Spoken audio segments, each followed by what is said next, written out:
విష్ణు ప్రీతం రెడ్డి ఉమ్మడి ఆంధ్రప్రదేశ్ రాష్ట్రానికి దివంగత నేత వైఎస్ రాజశేఖర రెడ్డి సీఎంగా పనిచేసింది 5 ఏళ్లు 3 నెలలే. ఆ కొద్ది కాలంలోనే మనసుండాలే కానీ ప్రజలకు ఎంతో మేలు చేయొచ్చని చేతుల్లో చూపించారన్నారు కాంగ్రెస్ పార్టీ సిటీ అధ్యక్షులు విష్ణు ప్రీతం.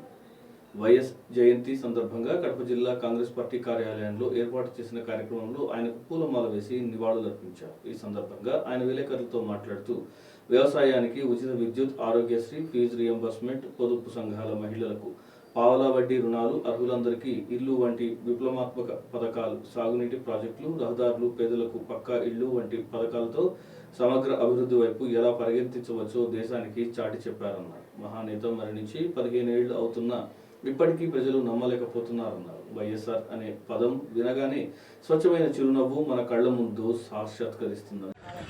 రాష్ట్రానికి ఎన్నో సేవలు చేసి కాంగ్రెస్ పార్టీకి ఎన్నో సేవలు చేసిన డాక్టర్ వైఎస్ రాజశేఖర రెడ్డి గారి 75వ జయంతి పురస్కరించుకొని ఈరోజు ఇందిరాభవన్లో వారికి ఘనంగా నివాళులర్పించాము.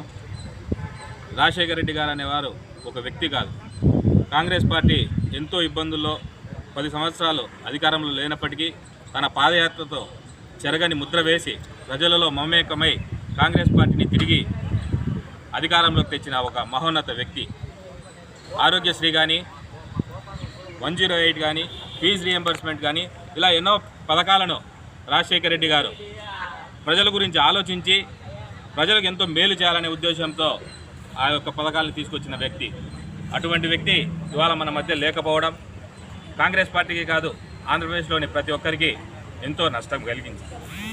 ఈ విధంగా చూసుకుంటూ పోతే రాజశేఖర రెడ్డి గారు చేసిన సేవల్ని ఆయన చనిపోయి కూడా ఇప్పటికీ 15 సంవత్సరాలైనా కూడా ప్రతి ఒక్కరు ఇంకా కూడా రాజశేఖర రెడ్డి గారు ఉండింటే బాగుండిండు, రాజశేఖర రెడ్డి గారు ఉంటే ప్రజలకు ఇంకా ఎంతో మేలు జరిగిండు అని ప్రతి ఒక్కరు కూడా ఈరోజు ఆలోచించే పరిస్థితి ఉంది. ఆయన యొక్క ఆశయాల్ని ముందుకు తీసుకెళ్లే ఉద్దేశంతో కాంగ్రెస్ పార్టీ పిసిసి అధ్యక్షురాలుగా ఆయన కుమార్తె షర్మిలమ్మ గారికి అప్పచెప్పడం, కాంగ్రెస్ పార్టీ రాష్ట్రంలో తిరిగి పూర్వవైభవం సంతరించుకునేలా ఈ యొక్క అవకాశం ఇవ్వడంతో కాంగ్రెస్ పార్టీకి కూడా రాబోయే రోజుల్లో మంచి రోజులున్నాయి. కాంగ్రెస్ పార్టీ తిరిగి పూర్వవైభవం వస్తుందని తెలియజేస్తున్నాను.